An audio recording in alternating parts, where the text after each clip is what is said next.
Welcome, Sega fans, to the UK's #1 dedicated Sega podcast. I'm Dan, the Mega Driver, and with me, as ever, is the other supermodel, the Virtua Fighter 2 to my Sega Rally. It's James the Segaholic. How you doing, mate? I was wondering where you were going with that one, mate. Honest, I was like, I'll quite happily take Virtua Fighter 2, mate. That's fine. I've not got a problem with that. I'm good, mate. How's yourself? Yeah, not too bad, mate. Not too bad. Just getting back on that content train. You know, we had our little summer break, and now we're back behind the mic again with a pretty big episode. Well, this is one that we kind of added, I think. It was a couple of weeks ago we were talking, and as we do on WhatsApp, mate, we just tend to fling ideas at each other, and I think the list just keeps getting bigger and bigger. But I think, as you can see from the wonderful template beside us, that we are delving into the arcade in a way, because the Sega Saturn was renowned for its arcade ports. It's notorious for them, and no more so than its Model 2 ports. So we thought, why not rank them? And by putting them in this little arcade cabinet that we have here, we'll try and fool you and see just how good they actually look. You know, if you squint at some of these, they actually could be the arcade version. So we are ranking the Saturn's Model 2 ports. Yes, and ranking them on how close we think the conversions are, not necessarily in terms of our ultimate preference. I think it probably would be a very different list if we were doing that. But this is in terms of how good we think the conversions are, you know, how authentic. If you could look at them and squint, how close to the arcade are they? And yeah, there's 14 different conversions, 14 different Model 2 ports ported, with 15 games technically. So, you know, we're talking about 29 titles in effect, 14 arcade originals, 15 Saturn ports. As Sega Lord X would say, there's a lot to get through, so let's get started. Certainly is, mate, certainly is. But yeah, I think, as you said, if we'd ranked them in order of preference, there's certain games, for people that know us and have watched and listened to us for long enough, there's certain games that are, you know, possibly further down the list. If you know us, you know, if it was preference, then they'd be a lot higher. But I think ranking them in terms of technical kind of quality is what we're doing with this one. Yeah. So what we've done is we both compiled the list of the 14 games that were Model 2 originals that moved over to the Sega Saturn. I ranked them from best to worst, then you ranked them from best to worst, and then we kind of aggregated them, and then kind of thrashed out the order just now, the final order. And then we're going to go very similar to the Sonic episode. Actually, we're going to go from worst to best and start at the very bottom. And at the very bottom is a game that wasn't coded by Sega at all. They didn't have their hands on it whatsoever. And that is Jaleco's GT24, or Super GT24 as it was known in the arcade. One that I've played quite briefly on a few occasions. I know we're talking about from a technical standpoint, but the handling has never gelled with me on this one. I remember seeing previews and I remember thinking it looked quite promising, but it's a game that really is a shell of its Model 2 original. Aye, I know what you mean about the handling. I think I actually came across a tweet about this like a long while ago, maybe, I don't know, 3-4 months ago, and it actually prompted me to download it and put it on the firmware to try it, and it's very Ridge Racer in appearance. Now the arcade version is a serious step up, but I just thought this is very Ridge Racer like, but the handling is wacky. To say that, it's 1 minute it can feel too tight, next minute it can feel too loose. It's kind of very, very strange. I mean, being like kind of like a Model 2 kind of port, you would think that it would possibly be a wee bit closer, because we'd already seen it. It's quite a late title as well, so we'd already so we'd seen the Saturn flexing its muscles already, you know, doing a lot better. So it's certainly not overly comparable to its arcade counterpart in both visuals and in handling. I don't know That thing about the handling being really realistic, it's almost as if like it gets confused between being a controller and a wheel. Yeah. It's like sometimes it feels all right, it's okay, it's quite kind of tight, responsive, and then you just tap it, and woo, it just flies off to the side. It's got a mind of its own. Aye. And those big grey walls with the kind of the squares on them as well. Yeah. Like there's some chicanes and stuff on that as well, with those big walls, and you're just like, what is going on here? It's at the bottom of the list for a reason, mate. It's not great. Absolutely no chance of getting confused between that one and the arcade. I don't think you're not going to look at that and think this is running on Model 2 hardware. The arcade original is the cars are so much more complex. The colours are really vibrant. The colours are quite good in this game, but as you say, it goes from looking like a kind of like a Daytona-looking game with that sort of visual complexity to a kind of not even the arcade Ridge Racer, but the PlayStation port of Ridge Racer. So there's a noticeable downgrade there. The cars are so much more simplified, and it's almost unrecognisable. You know, it's not the same game. It's the only one on this list. It's not the only game on this list that is originally developed and then ported by a third party. And there is one further up the list, which kind of shows you that third parties could really do this. Unfortunately for Jellicoe, they just couldn't. No, no, it's very, very simplified. I mean, the thing is, it runs at a good rate. Frame rate wise, it runs fine. Yeah. Possibly because they downgraded the graphics so much to help with it. But as you said, mate, you're not going to get confused between the arcade. If you set the arcade version next to the Saturn port, I mean, looking on the kind of the Sega Retro aggregate of the scores, it's got 54 based on 11 reviews. So I think that's quite deserved. Japan only as well. So it is one that if you want to kind of try it out and maybe torture yourself, then certainly look it up and put it on your ODE. But yeah, no. He's easily the worst rated game on this list as well. It's a real shame because the arcade original is really impressive. Yeah, and I remember being quite excited about seeing this. I think it was in the SSM, not the Sega Saturn magazine, import pages, and them talking about this and saying it looks promising based on the Model 2 original. And by that point, we'd had, all of the other Model 2 games that were on this list. They just, unfortunately, just a failed to deliver on all fronts. Yep. And deservedly bottom of the list, mate. Yes. Number 13 then, out of the 14 ports going up the table, is the House of the Dead. Now, I think I had this one rated a little bit higher than you. And in terms of mistaking it for the arcade, again, you really aren't, especially when you get to the loading screens in between scenes. As a port itself, I love it. I'd probably rank it a lot higher up this list.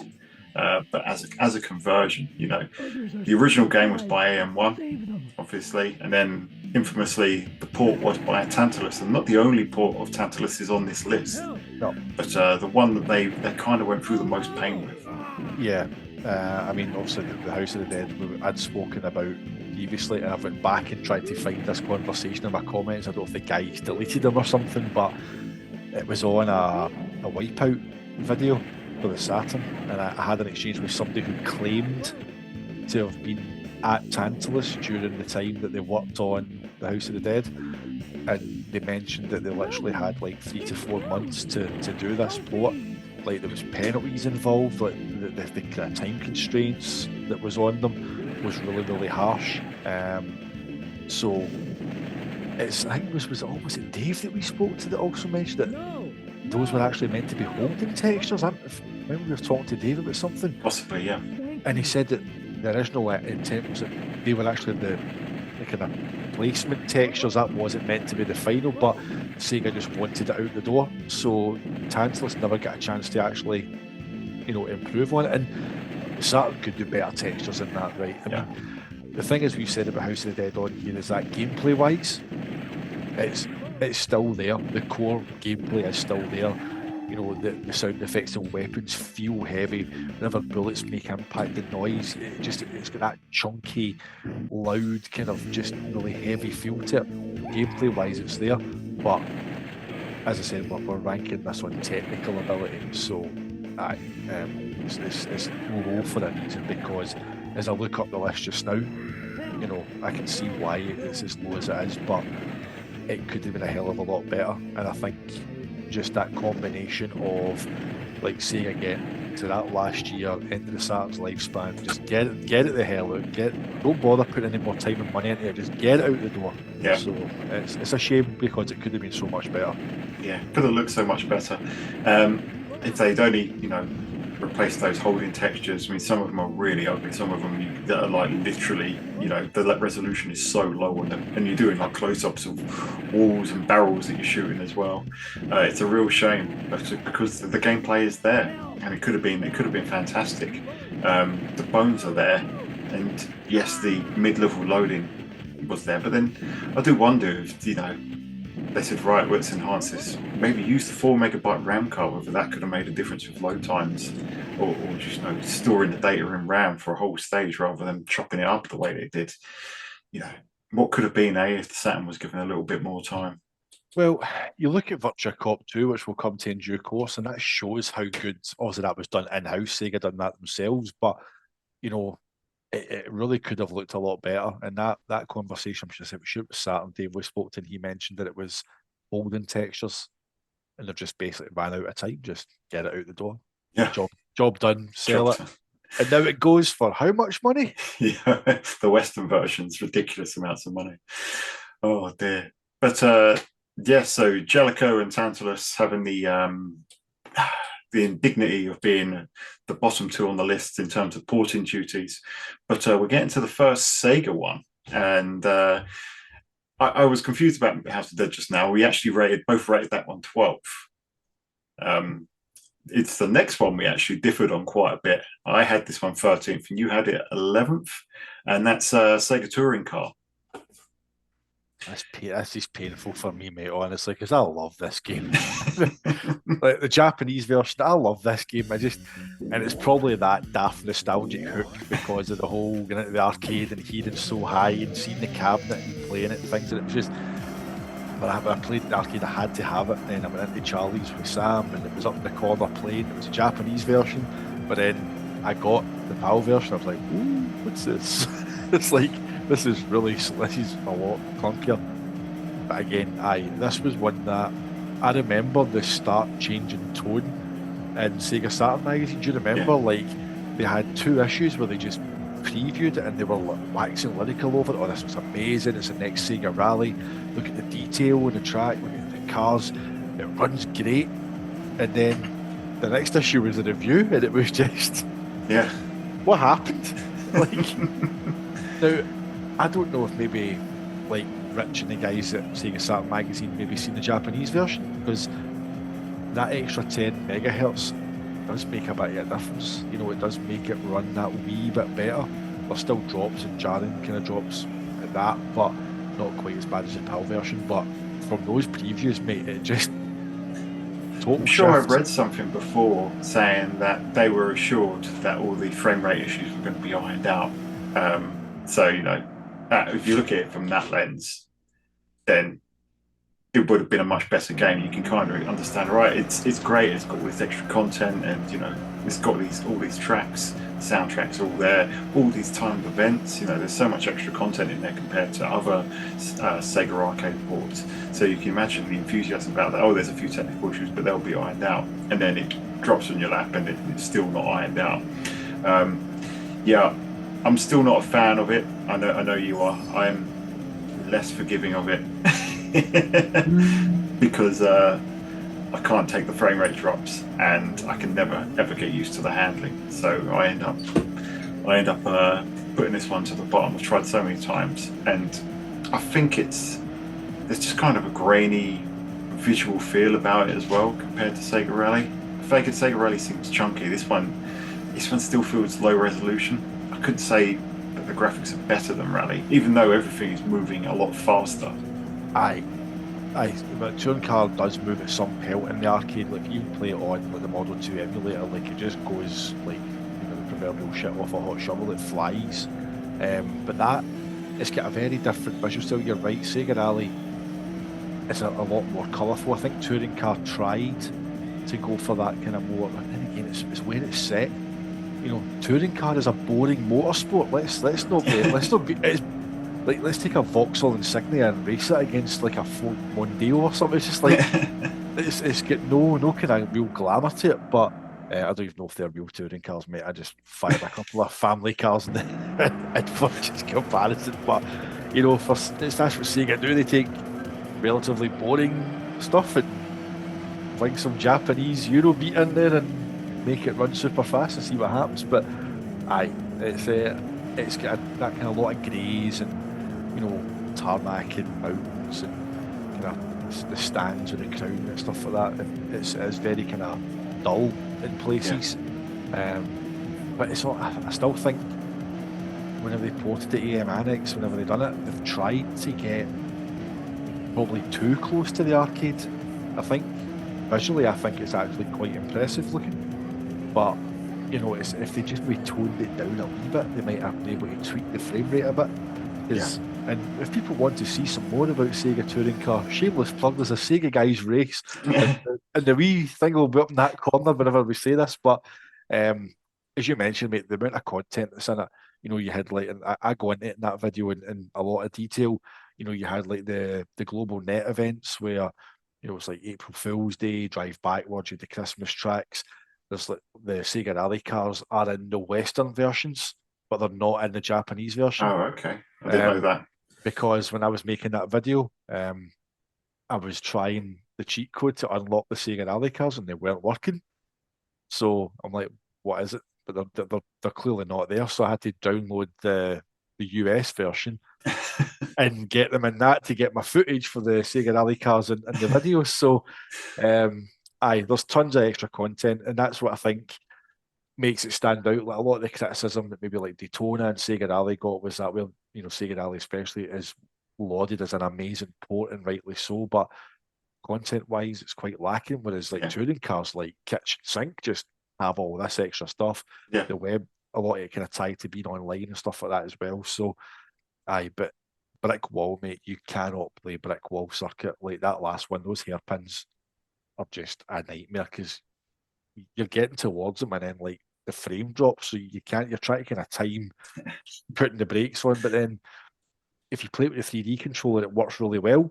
But even at that, you only really, if you're playing manual gears, you only need to go in the other two tracks from 4th to 6th. Once you get to 6, just drop to 4th, just use your gears to slow down and take corners.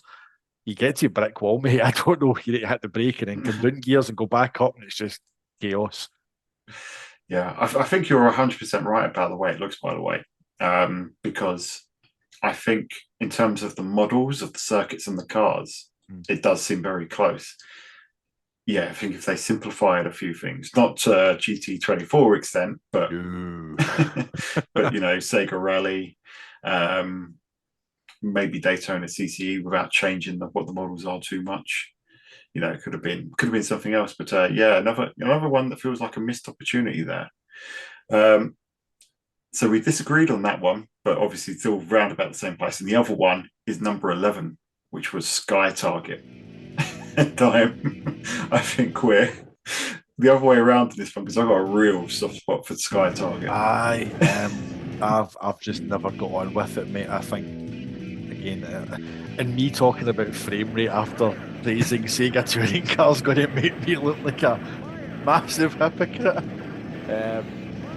But I mean, again, it does have a very similar kind of argument for it as touring car, because I think in terms of visuals, they have got pretty close. Yep.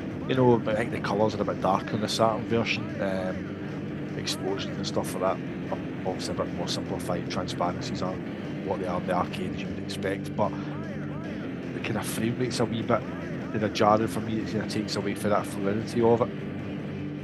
Yeah, I've always kind of got on with the frame rate, and I think because it's like Afterburner but massively slowed down, but it's still kind of manageable at that speed. I quite like, obviously some things you have to shoot down. I remember one of the criticisms of it back in the day was that when you home onto targets, they're still like, most of them are dots in the distance, you don't see them fully draw in. But I always enjoyed it because I'm a big Afterburner fan. And I know a lot of Afterburner fans don't like Sky Target because it's kind of like they feel like it's not a worthy successor, but I loved it. I actually remember 1997 when it came out. It's still kind of console wars in the school. Their friends saying, "Oh, I want a new console for my birthday," and everyone's like, "Oh, get a PlayStation," but the N64 had just come out, and everyone's like, "Oh, get an N64." And he was like, "Yeah, I really want to play Star Fox." I said, "No, get a Saturn. You can play Sky Target." It's I love Star Fox 64. Sky Target is nowhere close, but yeah, this one was original game by AM1, but not ported by. This was actually ported by Appaloosa Interactive, who did the Echo the Dolphin Dreamcast games. And yeah, I'm a lot more forgiving for it. I think it plays well. If you had it side by side, yes, you could tell the difference, but I think possibly more than Touring Car, definitely more than House of Dead and GT24.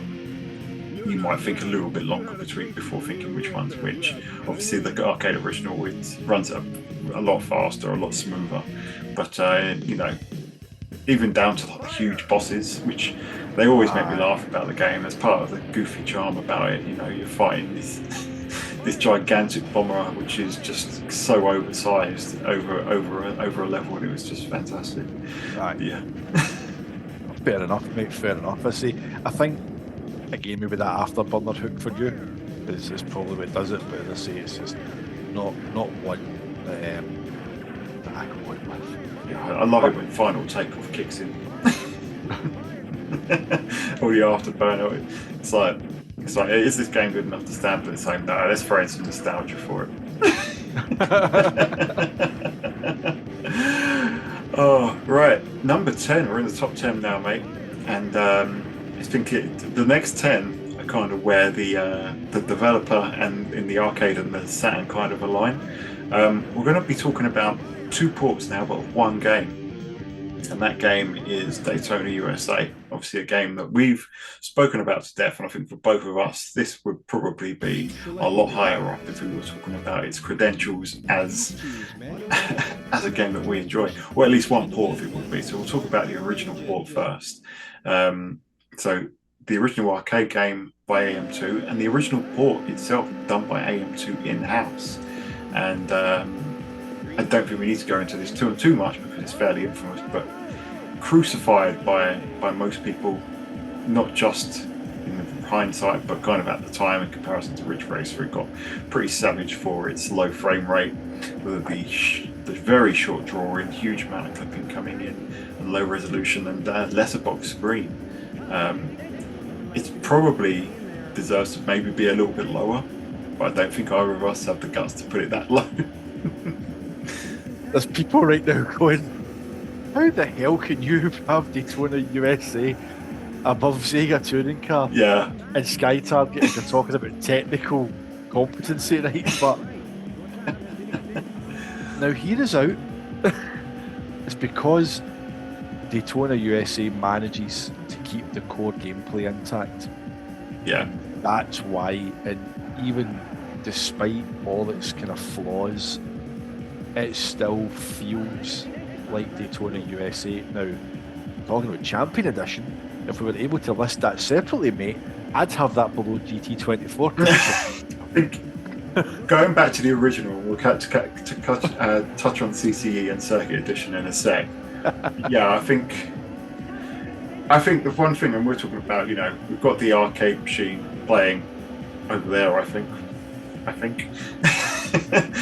Or is it over there? But wherever it is, if we had a Saturn port of Daytona playing next to an arcade version of Daytona, I think you'd be able to tell almost straight away. But I think the thing about Daytona is it looks like Daytona. Straight away, you know what it is. It's got the same attract mode, same start screen, same vehicle select. Everything about it is just authentic. And even though when you actually get to playing it, yes, 20 frames per second frame rate, huge amount of clipping, letterbox screen, but the Hornet is the Hornet. 37 Speedway is 37 Speedway. The King of Speed is playing. Dinosaur Canyon, that iconic song is playing. Everything is kind of there. So I think in terms of the Daytona iconography, and that's why I'm justifying it being as high up as it is, above Touring Car, which is, let's be honest, probably a more optically closer port. Yeah. That's why I'm rating it high.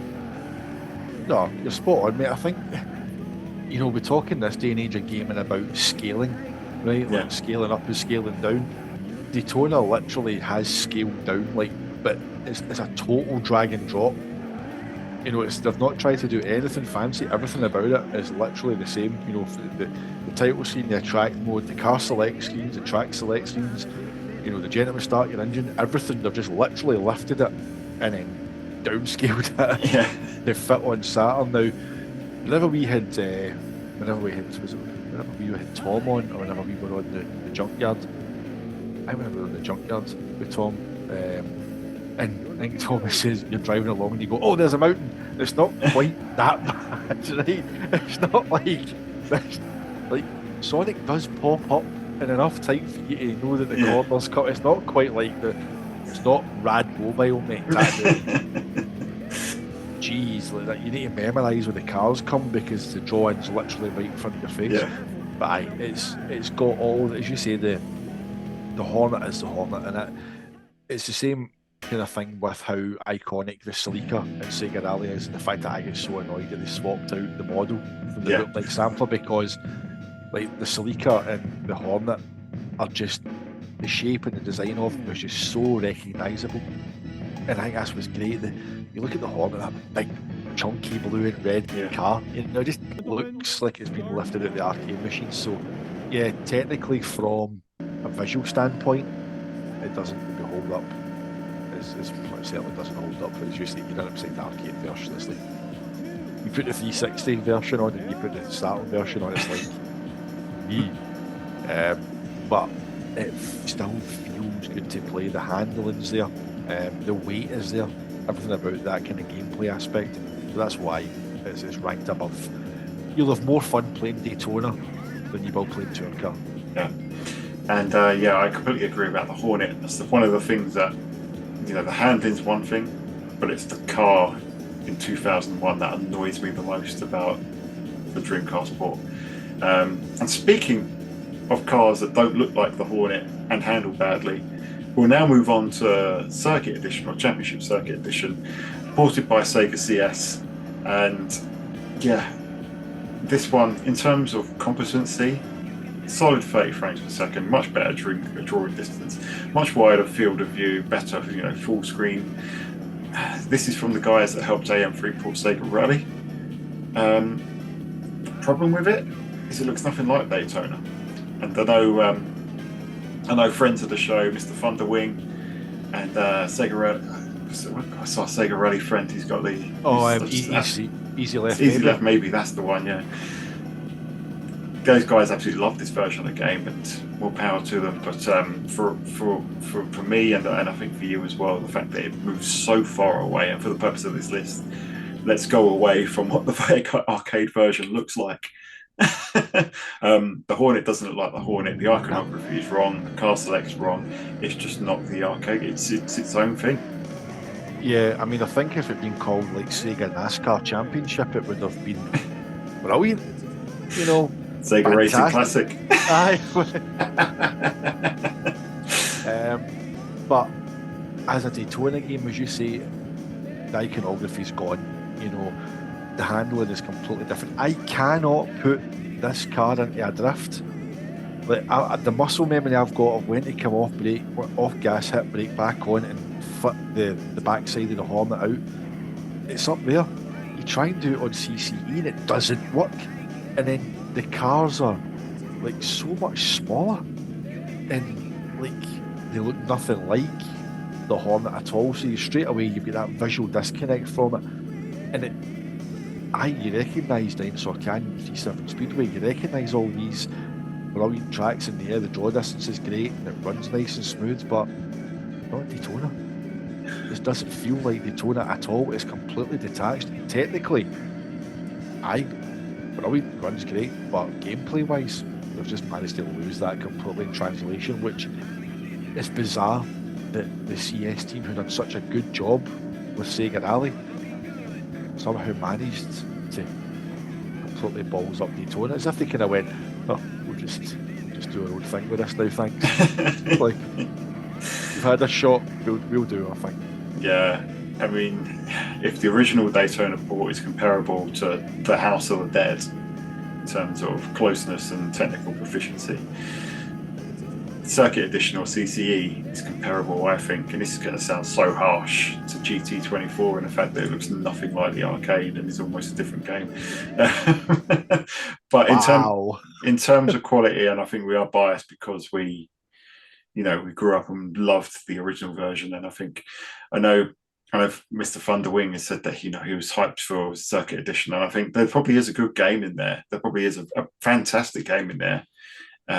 For us, it's just not the arcade, which is what we wanted. We wanted the arcade, and that was not it. And when ranking on this list, because it's technically competent, but because it's not Daytona USA, I think it sits alongside the original for arcade accuracy. Yeah, no, I agree with that, mate. It's just the original Daytona just may not look good, might have clip in, but by God, it sounds and feels like the arcade game, and that on its own, that makes it a technical achievement in its own right, and that's why it's where it is on the list. As I said before, mate, 40 cars on the screen, that level of detail. Only other game that was really doing that was Destruction Derby, and I like Destruction Derby, mate. I'm not a fan of Destruction. People at school raved about Destruction Derby, but all the bits of the cars fly off. Like, really? That's what they told it. Have you ever crashed a Hornet into the side of a mountain before and watched the body contort? It's like get into the in-car view, and you get in there, and your bonnet's all crumpled up, and if you drive along in that view for long enough, the bumper flies off. I mean, there you go. There you go. So the next few, mate, we were all completely in agreement on. So we have our last third-party port on here, and that is a port of AM3's Manx TT Superbike. Yeah, mate, you went all Australian there. You're going to be a bit of Superbikes on there. Yeah. No, that is. That's just a big Ange effect. It's big as Ange being there. It's the Ange effect. Yeah, mate, get a bit of Manx TT Superbike on there. I was listening to an Ange interview just before we came on, so it's a maybe. That's what that is. The Postecoglou effect. But Manx TT, mate, a great port, to be honest. Yep. Tantalus did a fantastic job here. It's hard to say, I think when we get to this level, it's very difficult to discern, the quality. I think we've got a clear line. We've got Manx TT, and then everything below that, there's kind of a big difference there. But between the top 9, they're all very good ports. This one, I think, the lesser of them. I think there's still a bit of pop-in, still a bit of lower resolution. But I think if you sat these one side by side in the arcade, people would take a little while to tell the difference. Tantalus doing an outstanding job here. Yeah, I think if you definitely a double take on it. I think at a kind of glance, it certainly has the kind of the visual aspect nailed down, like the proportions of the bike model with the riders look great. The scenery looks good. Yeah, there's a wee bit of kind of drawing. No, there's not any kind of popping wise. As you go around corners, you see it drawn everything round, kind of similar to what kind of Sega Rally did. But I don't want to kind of mention the lack of content, because we're not going to do the kind of that kind of aspect of it. But I was trying not to fall down that track myself. Aye, because it's too easy. It's only got 2 tracks. Unless if you mirror them, you've got 4, and then you've got like the Saturn mode, which just tries to flesh it out as best it can. But from a technical standpoint, it's great. It plays brilliant with the 3D controller. Yeah, it really does. With the racing wheel, not so much. It doesn't have the full range of turn. So like you'll turn the wheel full lock and your bike will barely. It's like there's nothing, mate. It's just like okay, crash. But it's in terms of the port itself, it's visually looks great. Bikes, riders look great. Scenery, colourful, great texture work. Yeah, and sound effects. Passing the checkpoint. it's got all the iconography, all the sound, visually, it's really close, and you can tell why Tantalus. I think they elected to pick up the House of the Dead, and there was agreement from Sega to do that. So it was outstanding.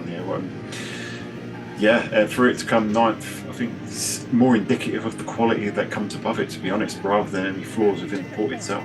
Yeah, I see. I know Jason is he's a massive fan of it, and that's all because of Sharka's challenges that they've done on it. So, he's playing it with a bloody D-pad. It's faster than me. I've got a 3D controller. He's doing it with a D-pad. It's mental how fast he is. I'm garbage at this game. I've had this game since 1990. I got it in 98. It came out in 97. I got it in 98. And my version got scratched. I had to replace it a few years back. But I've had this game for 25 years now. I'm absolutely useless at it. I'm terrible at it. I've got the 3D controller. Even using that, I'm terrible. I'm not great at racing games. That's why my outrun video sees me chopping the footage off. Every time you see the footage changing outrun, it's going to crash the car. Well, mate, I'm not going to lie. There's a bit in my Squad Freaks video as well where, I wanted the car coming out, the Porsche coming out at one of the tunnels in Dolphin Tunnel stage, and for whatever reason, I just totally mistimed it, and it's careening towards the ball, and I'm like, that's a good place for a cut. It's I think it was in the in one of the Scud race tracks in Outrun 2. When you go it's the castle stage, and you go under the arch, and there's just a really hard right turn as you go under, and I'm barreling through there, and I'm going 280 kilometers an hour on the outrun clock, and I'm just like, oh shit. Boom.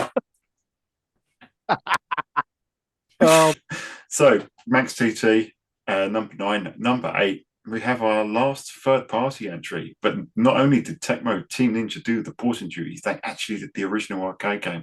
And mate, what a phenomenal port this is of the original Dead or Alive. Just so good. Oh, the fact that when this never came west is criminal. By all accounts of what I read up, it actually showed up at an E3. Was it 97? I believe that it was shown. But that was it. Never came west. One of the many games that Richard Ledbetter would champion the chipping of your Sega Saturn in order to get it in SSM, along with X-Men versus Street Fighter, and the like, Radiant Silvergun. But it's a game ironically that's kind of credited with saving Tecmo. Yeah. And it was Sega's Model 2 hardware that allowed them to do that, gave them the vision to create Dead or Alive. But one thing that they did with it that is a bit kind of odd, that they never kind of replicated it in the later games, was the danger zones. Yeah. Now, those were a great alternative to a ring out. Yeah. Because I thought that was really ingenious, that rather than just kicking someone out a ring or through a cage like fighting vipers, danger zone, where if you knock them, you do the damage with a hit, and then you knock them onto this new, and that's it. So it was a shame they could have done away with that and kind of evolved it into kicking you through windows and falling 40 blocks to the street. But the port itself is so close, arcade-wise. Runs in the Saturn high resolution mode. Absolutely gorgeous, plays great, solid frame rate. Just all the moves, all the characters. It looks astounding, and plays even better. It's a great port. It borrows heavily from. It must use SGL, borrow heavily from the Virtua Fighter 2 framework, because it looks as close to the arcade as Virtua Fighter 2 does. And that's the highest praise we can give it. It looks absolutely fantastic. Obviously, Team Ninja were incredibly proud of that port themselves. The fact that it didn't come west is such a missed opportunity. Jazz Wignall on Twitter was sharing the CMVG software charts, the all formats ones, and it was all PlayStation and PC, and it was literally all football games. All like simulation games, like sports games, I think Spice World was on there, and the only other two games that were in that time. I know this is this is one of the PlayStation games. You guys chose PlayStation. You guys chose that over the Saturn. Come on. Resident Evil 2 was on there though, so you got to give it that. Resident Evil 2, obviously, fantastic game. Yep. The only other game, serious, well-regarded game on that list, aside from Resident Evil 2, was Dead or Alive. I was looking at it and thinking that's, Dead or Alive came to the PlayStation, but by all accounts, if it's on this list, it's near the bottom because it doesn't look anything like the arcade game.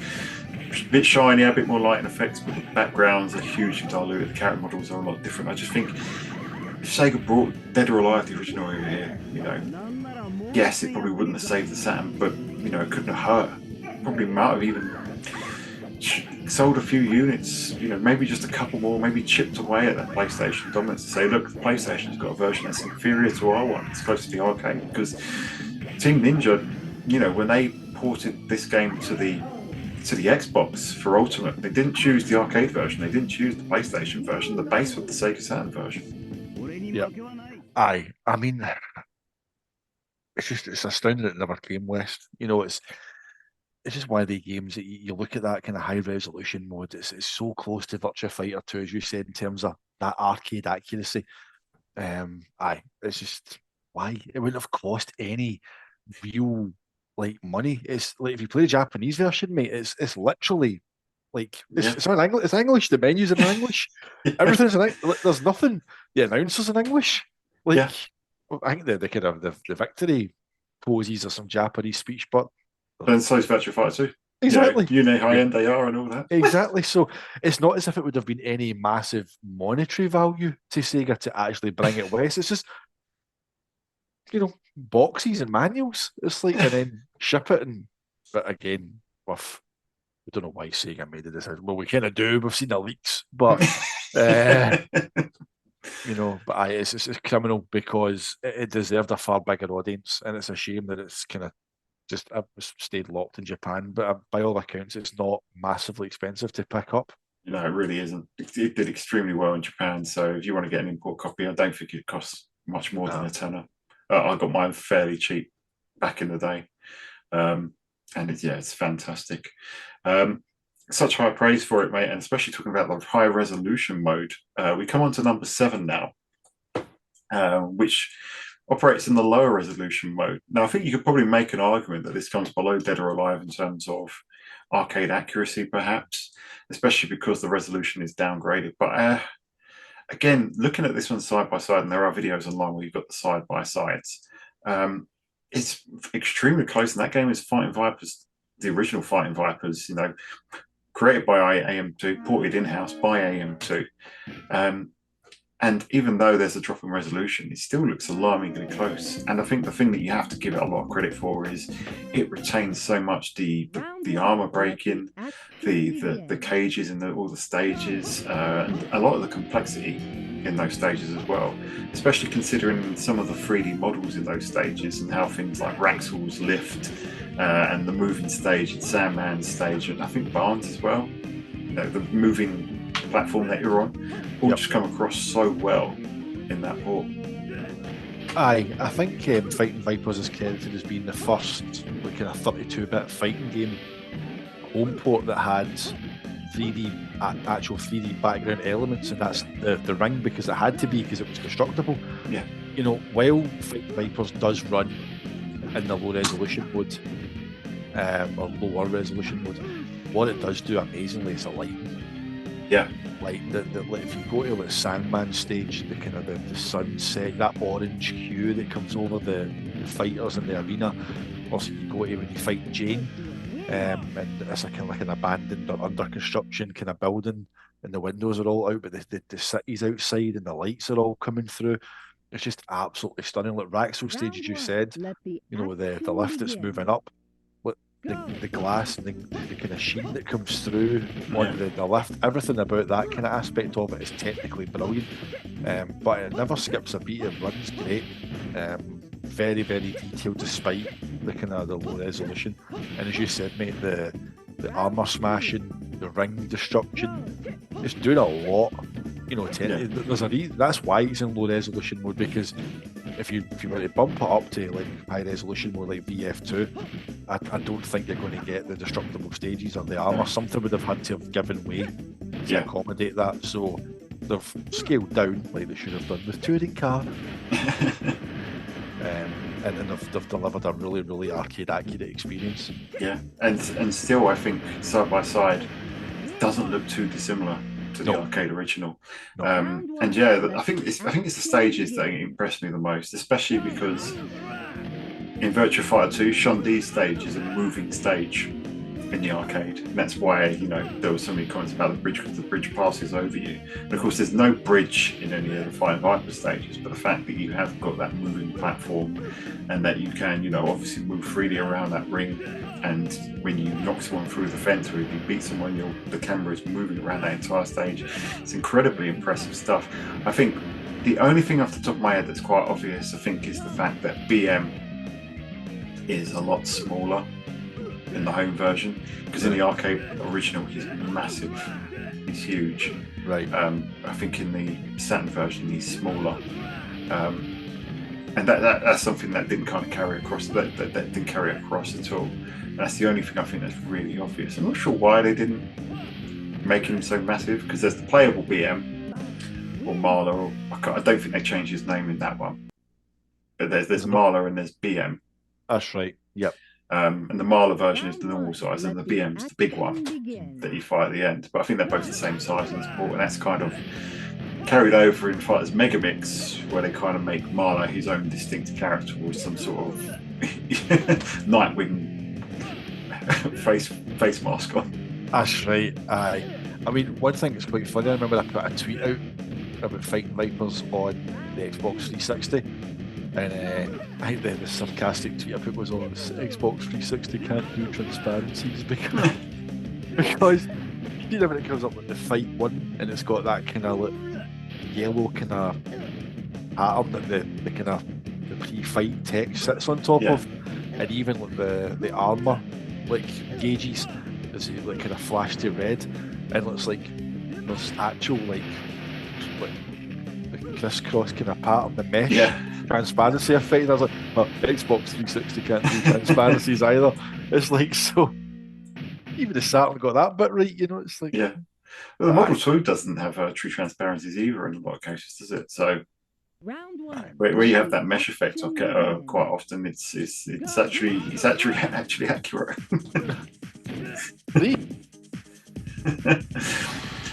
Oh, but yeah, fantastic port.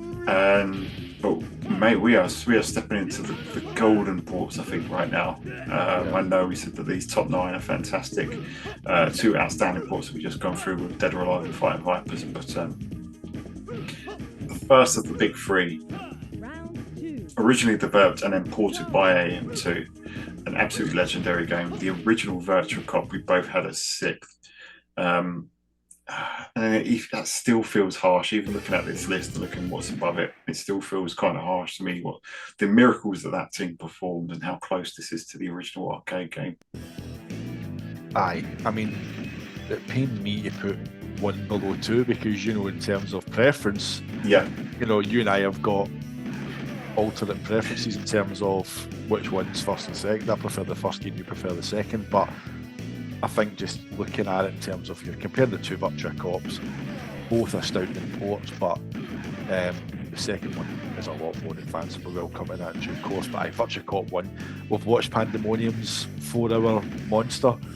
You know, we've spoken on here before about the kind of, we've got an actual Virtua Cop 1 episode as well, where we kind of really dig into it as well. The team did an astounding job. These were rookies.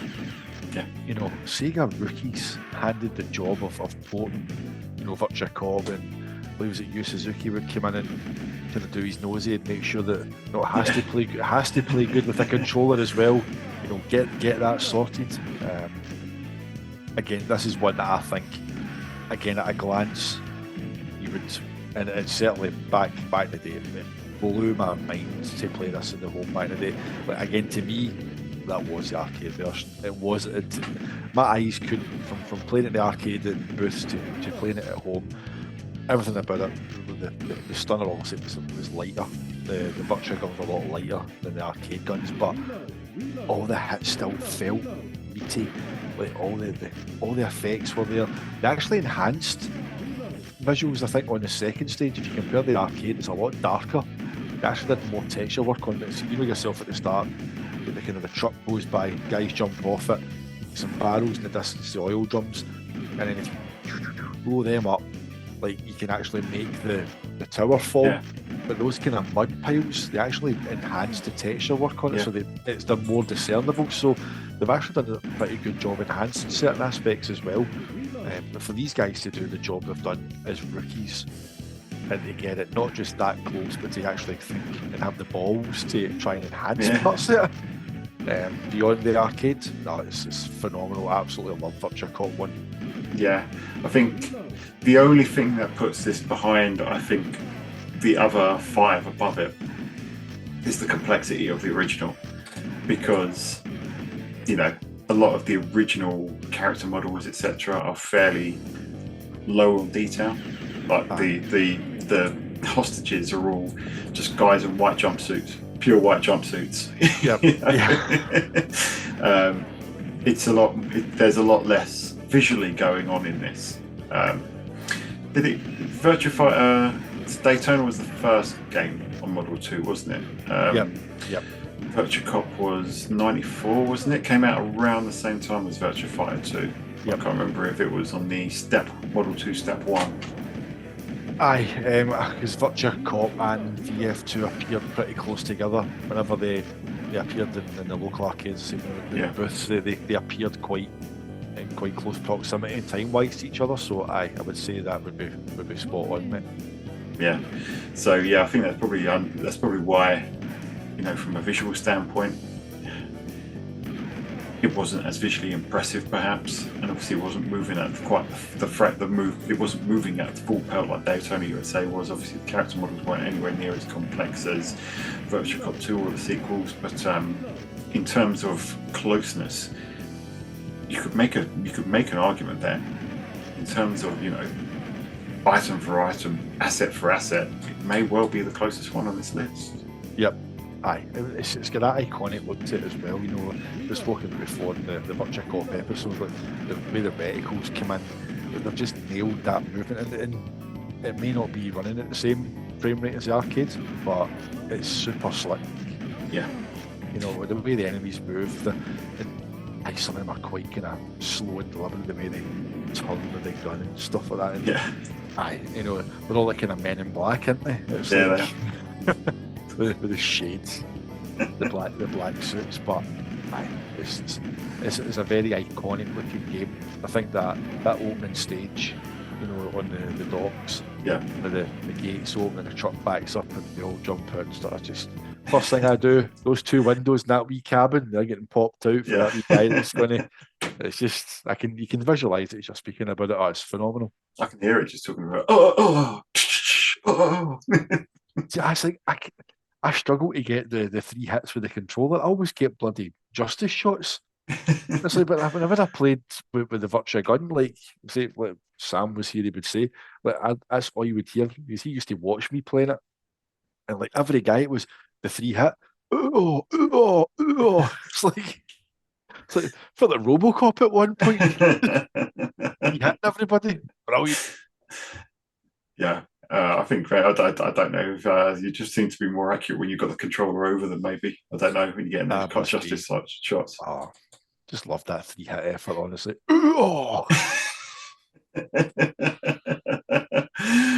But we're talking about the first game. Now we're moving on to the second one. One place above it, we actually had this and the game above it the other opposite way around. But Virtua Cop 2, again, original game by AM2, ported by AM2. And I think as we said, mate, this one just gets the nod above the original one just because of the sheer complexity and everything that's going on. And this game still astounds me when I look at it. Aye. It's got one of the games, I think, on Saturn that's got no right to look as close to the arcade as it does. You know, I know there's the port on Dreamcast, but even at that, you sit that beside the Saturn port, and the Saturn port like stands there and goes, "I'm happy with my lot, mate." It's like, it's brilliant. Yeah, I think the thing that the Dreamcast port has over it is it's 60 frames per second. But Yep. for both the Dreamcast and the PS2 ports, I am not a fan of the redesigns. That this is another game that doesn't look anything like well, it looks a bit like the arcade original, but not close enough. The Saturn port actually does look like the arcade game, and it's a game that just astounds me. The set pieces in it blow my mind. The chase sequence when you're going through downtown. We've talked just now about Sonic popping up on 37 Speedway. We've talked about the clipping as you go through Manx TT and all these little bits of geometry or drawing in as you look down the hill. And we've talked about fighting Viper, sacrificing resolution for background, but Virtua Cop 2 doesn't look low res, although it's not operating in the high res mode either. But when you're driving through town, and I think it's because the buildings are probably 2D assets in there, but the scaling on them makes them look 3D. And you're going through the street, shooting out. You've got cars crisscrossing. You've got guys hanging out of windows, and that game just does not skip a beat. It's absolutely unbelievable that this is doing what it does in the sound. And the road isn't flat. This isn't just a That's right. VDP2 job where it's just rendering a flat surface. The road veers up and you bounce as you chase after the cars, and then you get in. You've got the building on your left, the street walks, the road signs above. That where you choose your route later on. You've got the carriageway to the right, and then you've got the building to the left, and then the cars collide with the police cars, and the police cars explode. There's so much going on. How is a stock Saturn doing this? I mean, as you said, mate, in the first game, like, the hostages were literally just guys in white boiler suits, and the villains all looked the same apart from the bosses. Yeah. But in Virtua Cop 2, there's like just all the enemies look so varied. The hostages blend in with the villains, and then the villains is the building on the left you spoke about at the end of the kind of car chase. The wee guys go, hey, hey, hey, and they try and put you off, and like, so you'll go to target them, and a guy will throw a grenade for another window. Yeah. And it's like, but the car chase as well. Like, if you shoot the wheels, the car bobbles, and if you shoot them enough, they can explode. And as you said, there's like the first corner you turn after the jewelry store, like there's people running across the road, and most of it, like, oh. They run across. There's a guy. One of the guys in a grey suit. And he runs across. You almost knock him down. And then, as you say, there's like the crossing over. The traffic crosses over. There's a kind of crossroads. There's a kind of grey white car that comes from right to left, and like one of the hostages stupidly is like, "Help me!" in the window. So you've got to try and make sure you don't catch him when you try to hit the driver and stuff. It's just, you said, mate, there's just so much going on. Yeah, I mean that section, and then you've got the subsequent, where the level splits, and we'll come back to that in a second, because I think if there's a drawback about the game, it's that. But then you've got the other sequence that always impresses me is the train section. I mean, all of the sections in there are impressive. I mean, the fact that stage 2, you can see the huge yacht on the left, and you go in and you can actually go inside it, and it doesn't, again, it's this huge asset sitting on the side that is there, that the game's rendering it, but it doesn't cause an issue, and you actually climb onto it, and then there's so much to. You're good into that. It's not just a bat. You're actually going to go in that. It's like, and whenever you do go in it, how detailed is it? There's bars. There's like, I think there's a casino bit as well. There's like, it's like a dinner area. Yeah. Aye. It's just, everything's destructible. You can shoot. You know what I mean? It's insane. Yeah, there's so much destructible scenery in there. The wine glasses in there, the bottles of beer, the plates on the table, everything. You can shoot everything. There's like, when you go into the dinner hall section, there's like the bandstand there, and you can shoot the drums and everything. It's unbelievable how detailed that is. And then stage 3 is. What impresses me even more is when you get on that train and you're climbing all through the train and jumping and hiding behind the seats. There's so many enemies popping up, hiding behind things, climbing through the windows, and you climb through, and the scenery is moving, and you've got a tunnel coming towards you, but you've also got a helicopter going around the side, and you've got guys hanging out. How is it processing all this stuff? You're telling me that you can't rent the 37 Speedway, but somehow it's doing all of this. Where's your Cab 2 is because the Saturn's got 8 processors.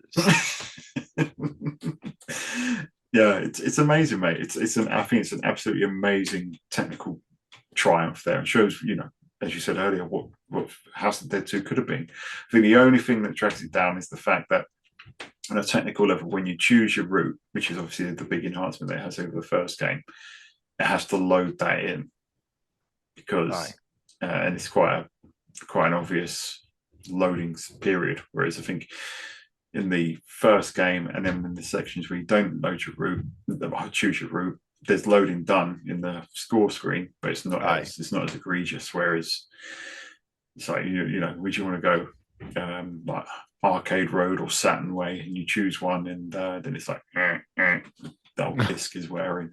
So, but aside from that, and I think that the resolution of the enemies is obviously a lot lower than the arcade. But those two things aside, what a technical triumph from the Saturn that is. Yeah, totally, mate. Everything about it is just, and again, it brings everything down like Daytona, like it just scales down the title. That's one thing I love Virtua Cop 2's title screen. Like even the attract mode, the screen to select what level you beginner, expert, whatever, everything just looks spot on, as if the arcade's just been scaled down to Saturn. Yeah, absolutely. So that's both the Virtua Cop games. Obviously, as I said, we had these two switch round. So I had Virtua Cop 2 4th, and you had it 5th. And Virtua 1 is our next game. Original game by by AM3, and the port was done by a combination of AM3 and CRI, which were a team within Sega parent company CSK. Now this one, again, we talk about achievements and ambitions. The huge environments in the original arcade game, the sheer amount of stuff going on again, the way that mechs fly around the arenas, the weapon attacks, all of that sort of stuff. Not only was it brought home faithfully, but the crazy SOBs brought in a split screen 2-player option as well, which just adds to that wow factor. And all without using the Sega graphics library. Yeah. Absolute madness, mate. Just realised again, look at this, I need a haircut. What was this guy all about? There we go. It is a total technical triumph. I mean, it's got no right to look as close to the arcade as it does. Absolutely no right. It's like, again, I remember my first time seeing Virtual On was on one of the Sega flash discs. Yeah. And it was just like, what? And it's like you watch the kind of robot, loading up onto the kind of the ramp. It shoots out and then it goes over the water, and because the jetpack hits the water, big splash of water goes up as it takes off, and just the OST on it as well. That Viper 2 theme is that's my favourite track. I love that track. But without using SGL to run the way it does and look how it does, to have all the stages, all the robots, all the kind of weapons, the explosion effects, everything, and obviously they made the twin stick controller to go with it, which I have never used. I would love to try virtual. I looked on like 80 quid. No chance I'm getting a twin stick for 80 quid, mate. Just a pipe dream. But it's just, it deserves its own controller, because I think the arcade really did come home with that one, and just to bring that control method. I mean, hopefully with this Humble Bazooka Bluetooth controller thing that they're talking about, maybe bringing over twin stick support, but morphing it. It's morphing time. Morphing time. Mapping is the word I was looking for. Morphing. We'll see this nearly 10 o'clock at night, man. I'm dead. They're talking about mapping the twin sticks to the dual analog sticks on like the Xbox or PS controller, so that would be amazing.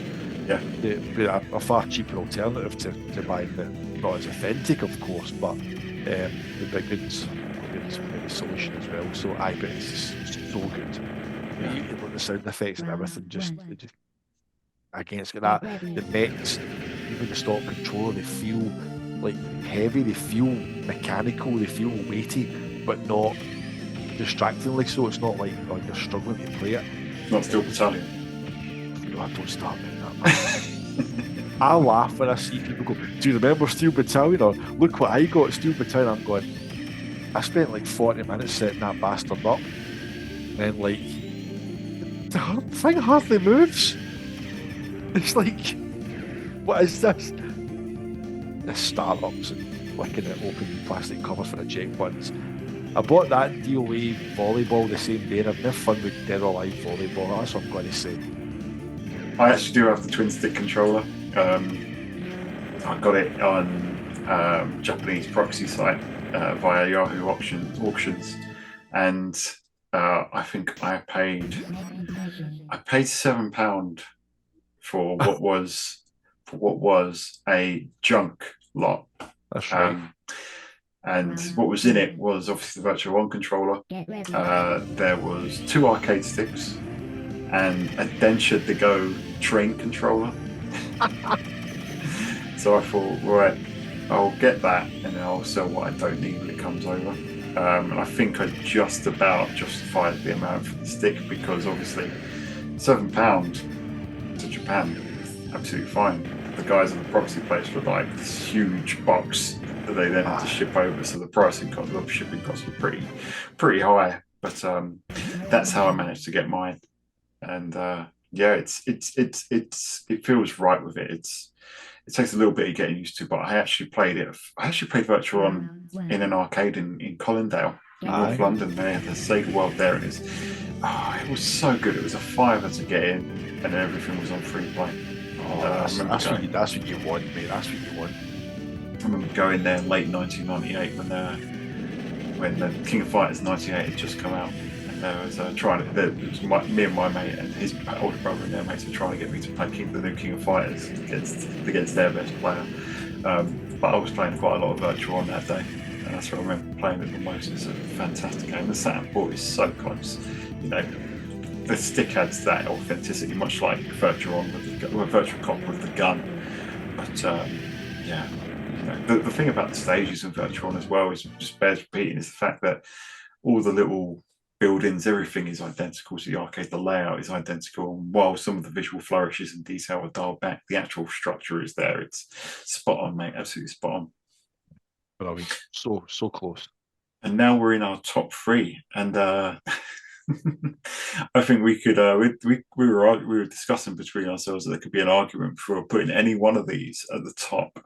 Yeah. And we'll start with what's number 3. I think really you've got to say that these are probably all joint first. Even though what's number 1 we both agreed was number 1.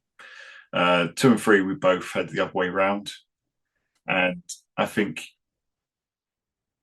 Last Bronx, obviously created by AM3, ported by AM3, is in with a shout for being the most visually attractive and cohesive game on the system. It's an absolute triumph in design, in Sega graphics library, in what that tool set does, and it's just the ultimate evolution of what we saw, you know, from the big 3. It's an amazing looking game. Aye, I think we said that before we came on, that there's people might be, you know, shouting at their screens and going, how can Last Bronx be 3? You know, because we've lauded it on here before, rightly so, that combination of EDP 1 and 2, the fact that it fooled so many people back in the day. People, you know, magazines running the story, it's got full 3D backgrounds on the Saturn, and as you say, it's clever use 2D with the way it scales, but it does look so you know, looks so 3D. Like the builds on the opening stage as well, they're just, you're kind of looking and going, well, are they? You know, it's like, are they? With a big Sega Saturn billboard up in the top as well. But aye, runs in the high resolution mode, 60 FPS. Like, there's still some parts of the stage where there's flicker. You know, it does have some kind of shadows flicker on the midnight rooftop, I think it's called. The kind of stage with the kind of tan coloured building in the background, and there's a little kind of fence that goes round the edge of the ring, which most of them having on the first stage. There's that kind of a wee barrier you can jump up on as well. But the fences kind of flicker in and out at times, so there's some wee kind of visual kind of, as we try to justify putting the third mate, I'm struggling. Yes. It's an amazing technical achievements. As you said, mate, any of the top three could fight it out between them to be there, but Last Bronx, in terms of its legacy, we know the impact it had in Japan, especially. We know that it spawned animes, various comic series and things like that as well. It's got its own lore around it. Yeah. But it's again, if you think Virtual On's close to the arcade, like Last Bronx, I think if you sit that beside the arcade, it's so close. Yeah, definitely closer than any of the preceding 11 entries we've got on here. I was actually looking at side by side before we came on, and if you're standing away back in the day and you had an STV board with this running and a Model 2 arcade cab with this running side by side, you'd be hard pressed to tell the difference. I think it's kind of the detail or the complexity of the models is definitely dialed down. Compared to the arcade, noticeably so. Characters seem a little bit stumpier. And yeah, it's all right. Yep. And I think differently to Virtua Fighter 2, the faces look kind of a lot more textured on, whereas in the arcade they're all polygonal. So the Virtua Fighter 2 suffers from the same thing. I feel like it's a bit more obvious here.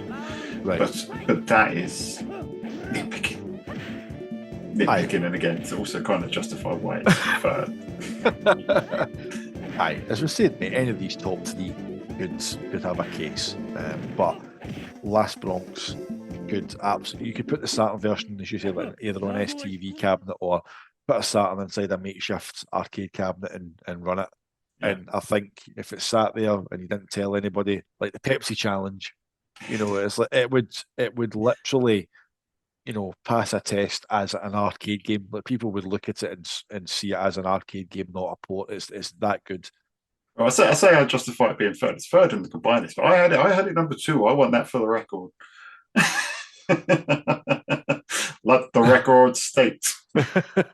You can't handle the truth. So yeah, I had it over what we've got combined as number 2, and that number 2.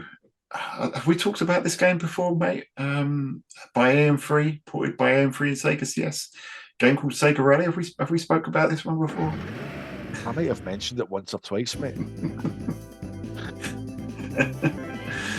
I might have a tweet or two on it, look through my history and see if I've maybe tweeted about it once or twice. It's like this is an interesting one. For me anyway. But we'll go to you first, mate, because you had this number 2, and understandably so, because it is, in terms of everything, the layout, the iconography, the cars, it is the arcade game. Aye, I mean, I almost had this as one, but the reason why I didn't is because people would think it was just bias and just blatant fanboy like behaviour. Just Sega Rally first with the Sega Holic. There's a surprise, but no, it's good again. No right to be as good as it is to come out. Tail end of '95 in Japan and early kind of '96 over here. So soon after Daytona and the criticisms of it, for Sega Rally to come out in the left field the way it did, and we remember having the bootleg sampler. We had the VHS on issue 1 of Sega Saturn magazine as well that showed the big 3, and you just looked at these and went, how? Like it felt like a generational jump within the same generation. It was just crazy to think that those games were coming so soon, but again, done without SGL, built from the ground up. And I was talking to Saturn Dave about this in DMs a while back, and he says like Sega Rally's not a port to him. It's a Saturn game because they didn't port it. Like Daytona's a port, right? Like Virtua Fighter's a port, but Sega Rally on Saturn was built from the ground up for the Saturn. It was literally coded to take advantage of the Saturn's hardware because obviously they didn't have the SGL, but for them to just literally look at it and go, right, we're going to rework the handling, so that it fits the controller. We'll put a mechanic in there that you can feel the surface you're on. This is like I just have copied and pasted a soundbite in because I've said this so many times, but you know, to bring in that handling, you know what surface you're on, you can feel the surface change without any sensory input under your thumb. It's phenomenal. Visually, it's, you know, just sit outside the arcade there, every little kind of detail, every puddle, every elephant, every zebra, every nook and cranny of a mountain, every wall, you know, the lights in the tunnel, you know, it's all textures, that's not actually proper light, but you know, the tunnel on Forest Stage, everything about it just looks exactly as it should.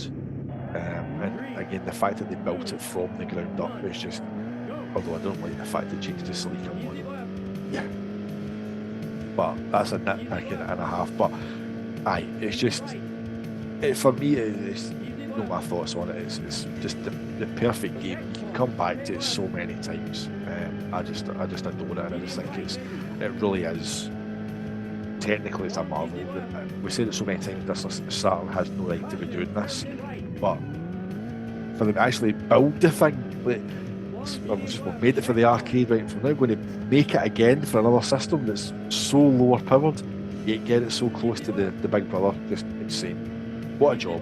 What a job indeed. And if you enjoy listening to James talk about the things that he loves about Sega Rally, we do have an entire video about 10 things that James loves about Sega Rally. Now, I'm going to talk about my views on this, and I thought about this one a little bit long and hard, and there's a reason why I had it below Last Bronx, and I actually considered putting it lower. And it kind of suffers from an inverse problem to what Daytona CCE suffers in my head. And I think that's probably, thinking about it just now, it kind of clicks why Sega CS did what they did. I think if you sit the two side by side, I think probably more than some of the games on this list, you can kind of tell which version's which. When you do see the sides by sides, especially with the Celica, you can see, right, with the car model is very different. The pixels are a lot more, you know, the resolution is a lot lower. Yeah. Because it's built from the ground up, kind of, you can see the difference. And I kind of do agree that it kind of is. It's not kind of as authentic as the arcade game. And if we're being honest with ourselves, if I'm being honest with myself, that if with this list the way it was, it maybe shouldn't be as high. The problem with Sega Rally when I'm ranking this is that the changes that they've all made, obviously the console version has its restrictions, and there's reasons why. You know, there's certain compromises that have to be made to make it fit on a Sega Saturn disc. But the way it handles and the way it sounds are so much better than the arcade as well, that it almost is its own thing. Yep. It almost is its own game. I think even arguably, if you start Mega CT side by side, you'd have a harder time telling those apart than Sega Rally, I think. I think if you look at the original Model 2 game, it's quite a lot different. Plus you have things like the rear view mirror, and you have the status bar about where you are in your course and everything. They're things that are missing from the Saturn port. But it's almost like what you lost in that, you kind of gained by just racing perfection effectively. And that's why I probably think for me it's probably a little bit controversial being this high, because in terms of being like for like an arcade replication, it's probably, as arguably games in this list that are above it. In terms of being a classic approximation of the arcade, in terms of being an absolutely outstanding port in its own right, then yeah. So for me it's the accuracy of the port isn't as high, but the quality is. It's almost like I'm almost making the SNES Street Fighter 2 argument.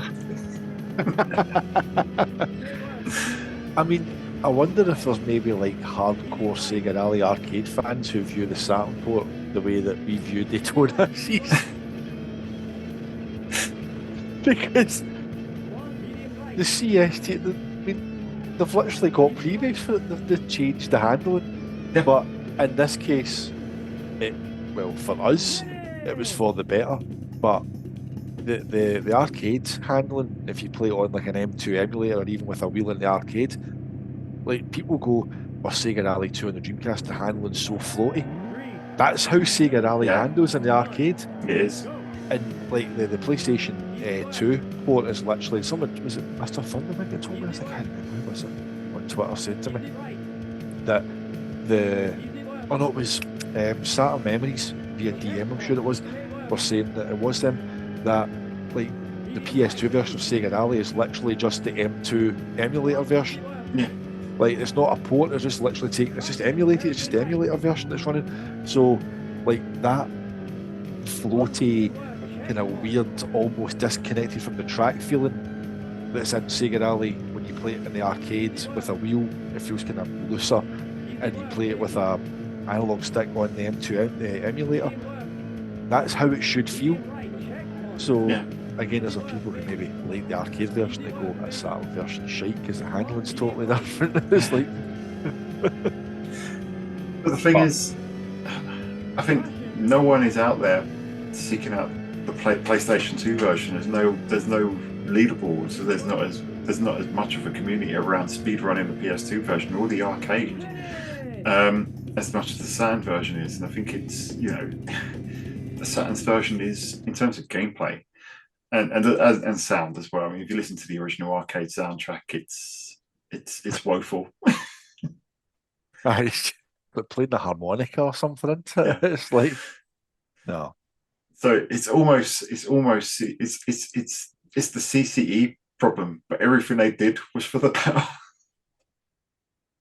In our opinion, but as I say, there could be arcade fans that because it's so different, maybe, I don't know. Well, arcade, if you're out there, then let us know in the comments. Yeah, is there any arcade Sega Rally, pardon me, diehards out there that think the Saturn port is blasphemy the way we do about CCE for Daytona? You never know. I can think of one that might. Aye. But yeah, that person aside, yeah, I don't think so.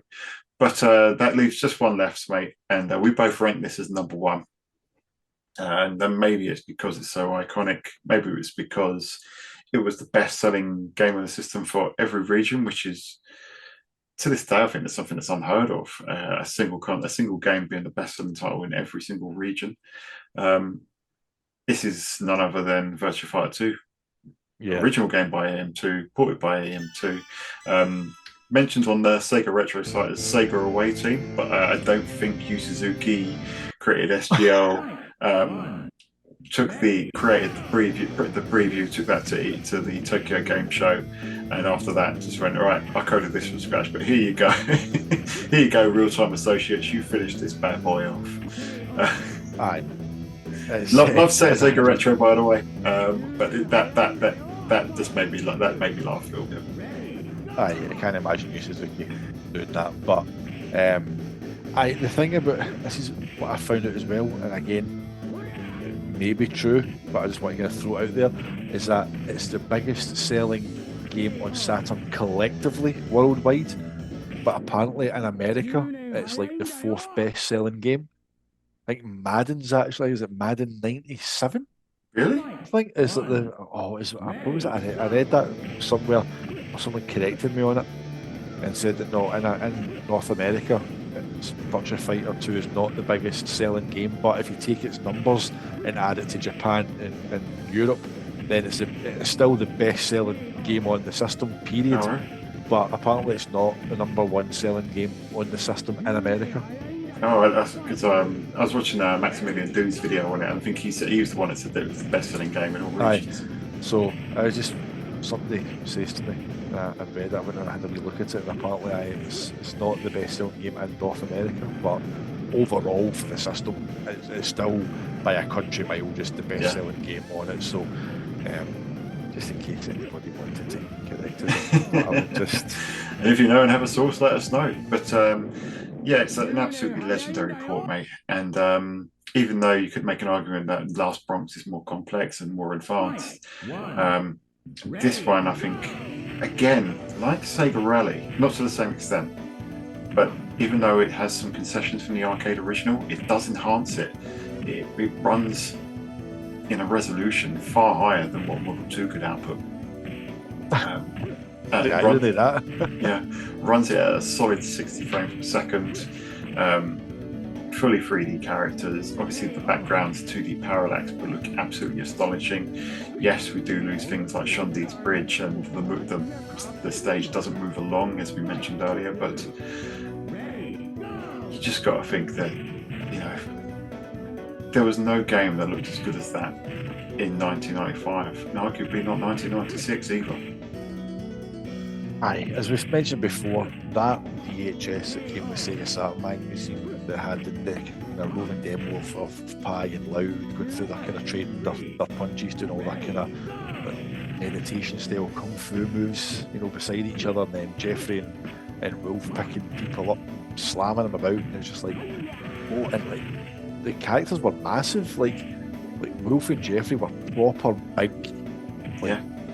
characters, the way they were built. So I think the reason why I've put VF2 at number 1 is because of, people might say, well, you're no sticking to the kind of whole fact of the technical accuracy, but it was a massive game, an absolute phenomenon. When you seen it in the arcade, it was totally unfathomable to think you were going to get a port anywhere near close to that. As great as Last Bronx looks, and as great as a port is, for me, Last Bronx in the arcade still looks inferior to Virtua Fighter 2.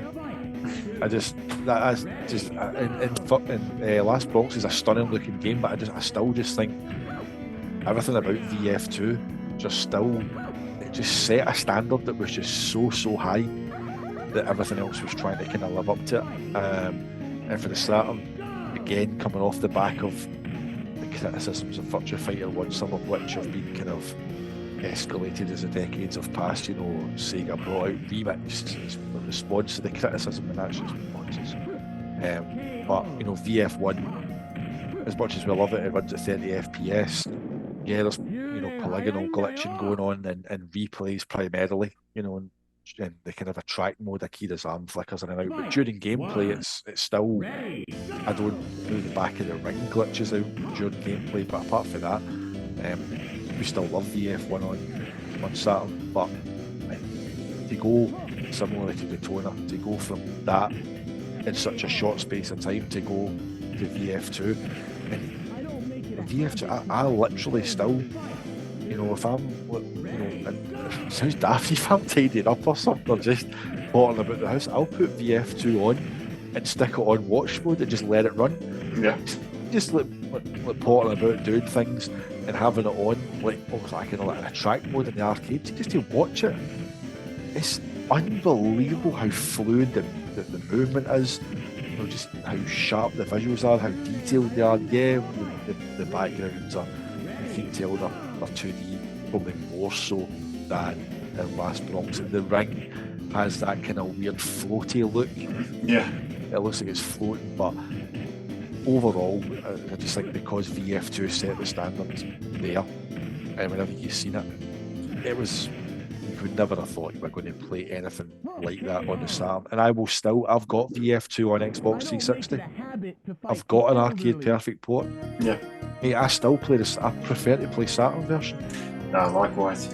And I think it has a couple of things going for it. It's the first game, it's synonymous with SGL.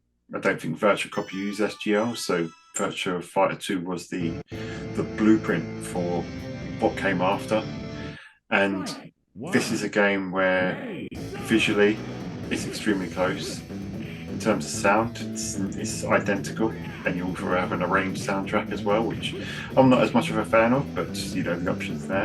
And I know we're talking about additional content, but this is stuff that I think the thing that hits home the most is the fact that you had the 2.1 update in there. So effectively you had two versions of, Virtua Fighter 5 it was version B that came to the PS3, and it was version C that came to the Xbox 360. So, this was in effect doing those two iterations of the same game in one. You could choose between the various rules and revisions. And again, it's in effect, it's two arcade games two very similar arcade games, but two arcade games or two ports for the price of one, really. These days it would be a title update that you'd have to download and you couldn't roll it back, or or DLC. But I mean, the other thing as well is that I think I fog in my throat at this point. Excuse me. But the one thing as well is that it's got something that none of the other games have got, and that's AI alert or UI or AI. What do you call it? The AI learning. It's like you can turn that on and the bloody thing remembers you. So if you want to use that double kick all the time with Akira, James, turn that on. You're getting blocked. Yeah, turn that on and it becomes Skynet. But that's got. Like a switch. It's like at 12 p.m. it becomes self-aware. You lost 3 games in the panic. You tried to pull the plug. You tried to double kick me 3 times. You pulled the plug. Get the 3 at 2032. That's it. It's enough learning for you. Aye, that's it. I'm just blanking my save.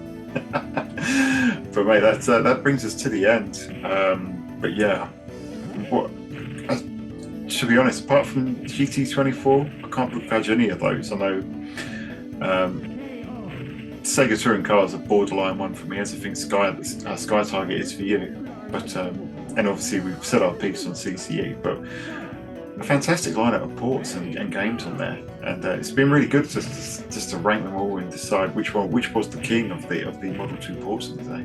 Yeah, and I mean, people say also, what was it Sega said with the Dreamcast, they didn't want to stigmatise it with arcade ports. So I mean, just look at, they said what the Saturn was stigmatised by arcade ports, but I mean, it's a fair criticism, but it's also what I love most about the system. Yeah, it's a little Sega arcade machine just sitting under your TV.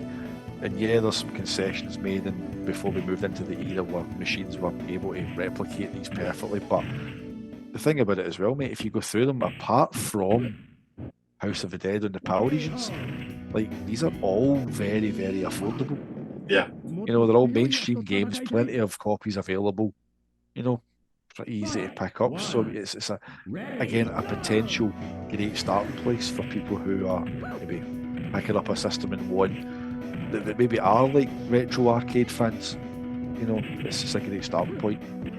Yeah, I think House of the Dead is actually creeping up in Japan as well, which is kind of frustrating. Yeah, you kind of get that scarcity over here, and then the game goes for £100 or something ridiculous now. And then I was trying to get another virtual gun because the Predator that I've got, which is the hybrid PS1 and Saturn gun, it was crap back in the day, but I was trying to play with my daughter the other day and it just wasn't registering shots, and it just needs replacing. And yeah, I was looking for another gun. I was looking at Japanese House of the Dead and I was like, how much? BL, the other ones are fairly affordable, mate. Max CT, I think he's rarely ever above a tenner, and yeah, content-wise, it's low. And of course, you did your affordable Sega Saturn games, on which the absolutely ludicrous prices of Virtua Fighter 2 and Sega Rally were laid bare. Another one to add to them. I know, we're literally recommending about 4 videos within a video here. It's like that cyclical Sega guys content. That's it. Yeah. But no, it's been an absolute blast, mate. So yeah, I'd love to hear from our viewers, listeners. If you've enjoyed this, if you got your own ranking, please share it with us. What's your favourite Model 2 game? Do you like this content? Did you like this topic? Do you want us to cover something else? Best STV games? Best Naomi games? Because they weren't all arcade perfect. The Naomi was not identical to the Dreamcast, so there were some concessions there. Model 3 games on Dreamcast. Of course, sadly there weren't that many. Arcade games on the Mega Drive. Let us know in the comments below. Catch us on Twitter. You can catch me at super_D. You can catch James at the Segaholic. You can catch the account at Sega Guys. But until next time, we will catch you on the Sega side. Sega! Fight! 1. Ready! Go!